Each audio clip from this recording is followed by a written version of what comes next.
Sebelum melanjutkan, jangan lupa subscribe dulu, terima kasih. Bab 91, Siapa Mangsanya?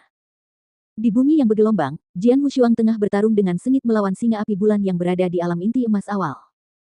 Jika dia mau, Jian Wushuang bisa dengan mudah membunuh singa api bulan. Namun, jelas bahwa dia tidak berniat melakukannya. Ini ketiga kalinya aku bertarung sengit dengan binatang roh dan sengaja membuat suara-suara yang sangat keras. Apakah ada pengawal perak gelap di sekitar sini yang akan tertarik padanya?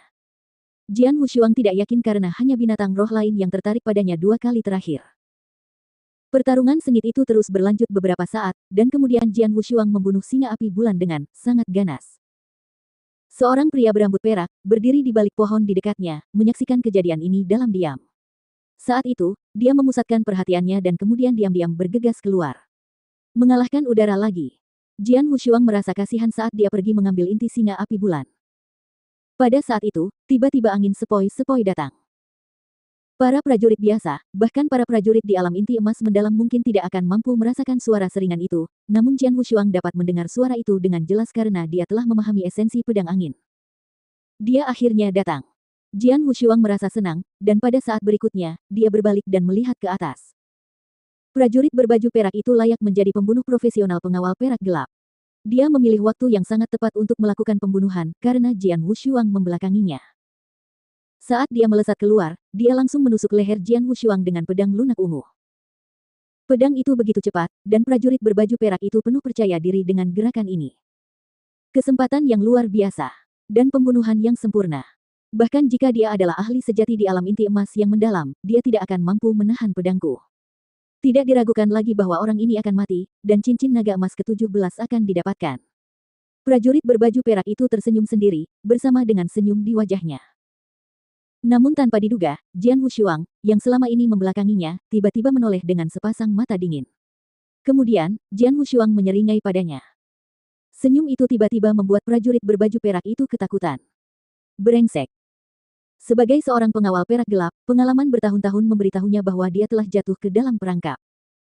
Benar saja, Jian Wushuang langsung melawan. Sua. Cahaya pedang merah tua yang indah menyala dan langsung menghantam pedang lunak ungu milik prajurit berbaju perak itu.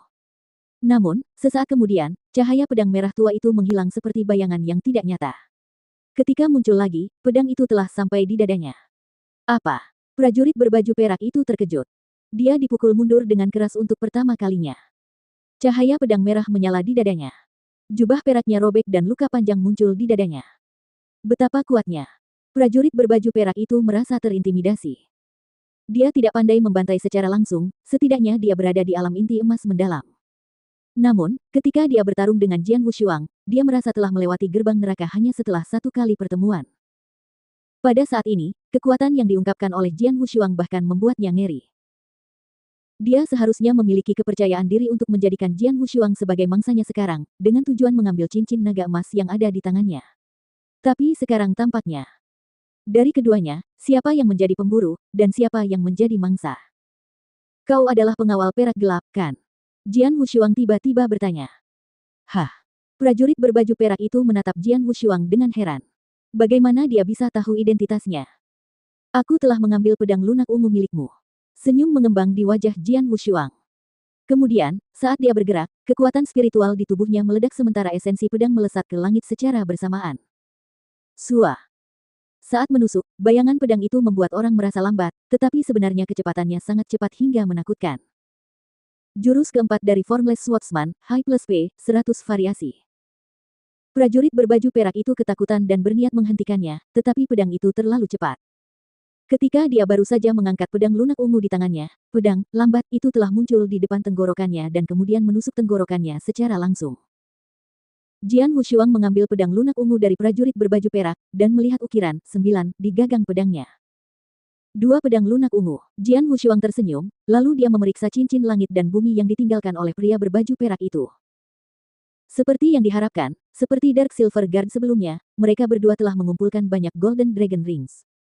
Kali ini, totalnya ada 16, yang berarti dia telah membunuh 16 Golden Dragon Guard. Jian Wushuang tercengang. Kekuatan sesungguhnya dari pengawal perak gelap ini sebenarnya tidak menakutkan, tetapi kemampuan membunuh mereka memang begitu kuat sehingga orang-orang di alam inti emas mendalam mungkin akan langsung terbunuh jika mereka ceroboh. Jalan terus. Jian Wushuang terus melangkah lebih jauh di pegunungan besar yang tak terhitung banyaknya. Sama seperti sebelumnya, dia berhenti di setiap bagian jalan untuk menemukan binatang roh di alam inti emas awal dan bertarung dengan mereka dengan tergesa-gesa. Dia sengaja membuat keributan besar sehingga dia bisa menarik perhatian pengawal perak gelap yang datang atas inisiatif mereka sendiri. Namun sayang, keberuntungannya tampaknya telah habis. Selama 3 hari berikutnya, Jian Wushuang tidak menemukan Dark Silver Guard ketiga. Di pegunungan besar yang tak terhitung jumlahnya, angin bertiup dengan bau darah yang lembut. Hati-hati. Bersiaplah, kata seorang pria dengan suara pelan. Dan sebuah tim kecil yang terdiri dari belasan orang perlahan bergerak maju di tengah hutan. Sebagian besar dari mereka dalam tim kecil ini tampak pucat, bahkan beberapa mata mereka penuh teror. Tiba-tiba rumput di depan bergetar. Siapa ini? Tiba-tiba terdengar teriakan, dan semua orang di tim melihat ke arah rumput. Kra.sh. Plus, rumput-rumput itu kemudian terbelah menjadi 2 sisi. Seorang pemuda berjubah hitam yang mengenakan pedang panjang perlahan muncul di depan orang-orang ini, dia adalah Jian Wushuang. Hah? Jian Wushuang menatap tim kecil yang terdiri dari selusin orang ini tanpa rasa heran di matanya. Pegunungan yang sangat besar dan tak terhitung jumlahnya itu tidak terbatas. Ada banyak harta karun alam dan binatang roh yang tak terhitung jumlahnya. Itu adalah tempat yang sempurna bagi para prajurit untuk mengembangkan diri, jadi wajar saja jika sesekali bertemu dengan orang lain. Ketika melihat Jian Wushuang, seluruh tim merasa gugup. Namun, tak lama kemudian, mereka menyadari bahwa Jian Wushuang hanyalah seorang pendekar di level laut spiritual, jadi mereka pun merasa tenang.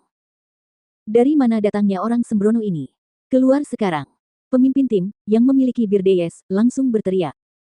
Seseorang di alam laut spiritual berani berpetualang di pegunungan besar yang tak terhitung banyaknya sendirian. Kau benar-benar sedang menuju kematian.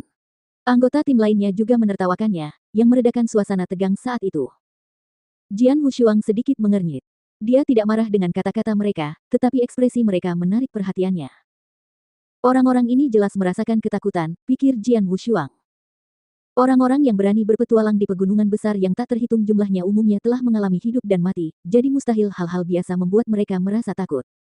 Kecuali, Jian Wushuang melirik tangan mereka dengan cepat, dan pasti ada 4 orang yang mengenakan cincin naga emas di jari mereka.